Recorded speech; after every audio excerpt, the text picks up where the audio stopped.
لقائي مع الإخوة في المجلس الوطني الكردي كان من أجل التباحث في آخر التطورات في الملف السوري والتركيز على موضوع عملية الانتقال السياسي في سوريا بموجب القرار 2254. نحن جميعا كقوى وطنية سورية نعمل من أجل تحقيق هذا الانتقال الديمقراطي والتغيير الذي يخدم شعبنا في سوريا. كنت أنا عائد من جولة خارجية والتقيت بعض الزملاء والإخوة في المجلس اللي كمان كانوا عائدين من الخارج، والتقينا مع مجموعة من المسؤولين في عدد من الدول. لكن نحن السوريين بحاجة إلى تعميق التفاهمات والتركيز على ما نريد. يعني نحن لما نتحدث عن تطبيق الحل السياسي والقرار الدولي، هذا لا شك جزء من مهمتنا، ولكن مهمتنا الأكبر هي أن نمثل شعبنا ونمثل مصالحه، وأن نحقق مستقبلا يصنعه السوريون.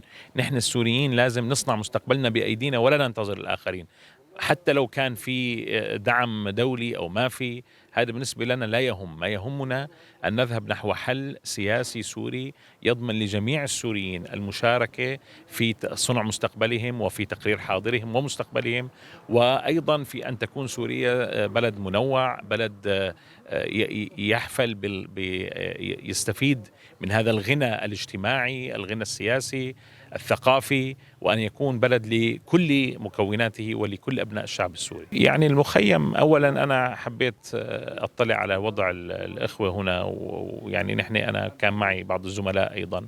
اطلعنا على الوضع في المخيم، وجدنا أول شيء نحن يعني صحيح واطمأنينا أنه الإخوة في المخيمات هنا في إقليم كردستان وضعهم يمكن أفضل من الإخوة في مخيمات أخرى في دول أخرى، لكن في النهاية يبقى اللاجئ لاجئا، يعني، أو طالب اللجوء يبقى طالب لجوء، ولا يوجد مكان يرتاح فيه الإنسان إلا بيته في وطنه.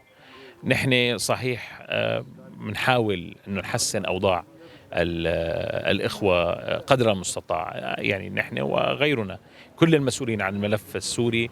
الإخوة، أنا وجدت أن الإخوة في المجلس الوطني الكردي عم يقوموا الحقيقة بدور مهم في رعاية اللاجئين هنا في إقليم كردستان، لكن هناك الكثير من الأمور التي يعني تستحق التحسين، ويمكن أن نحسنها معا إن شاء الله، نعمل معا من أجل ذلك. نحن ننظر في حركة التجديد الوطني نظرتنا إلى الملف الكردي على أنه جزء من المشروع الوطني السوري.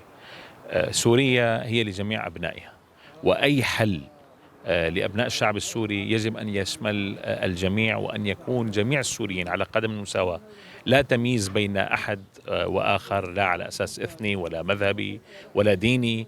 نحن النهاية السوريون جميعا شعب واحد.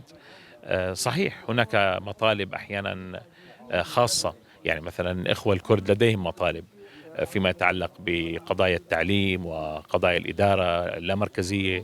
نحن مع التوصل إلى شكل من أشكال اللامركزية في إدارة الدولة السورية، بما يضمن وحدة سوريا ووحدة شعبها، وبما يضمن تحقيق المصالح الأمثل لأبناء سوريا في كل مكان. أنا زرت سوريا عدة مرات في الفترات الماضية. هناك أزمة حقيقية في بعض المناطق الأقل حظا. المناطق شرق الفرات، مناطق الجزيرة السورية، تعاني من إهمال كبير، تعاني من إهمال عمره 50-60 سنة، ما هو إهمال بدأ بالأمس.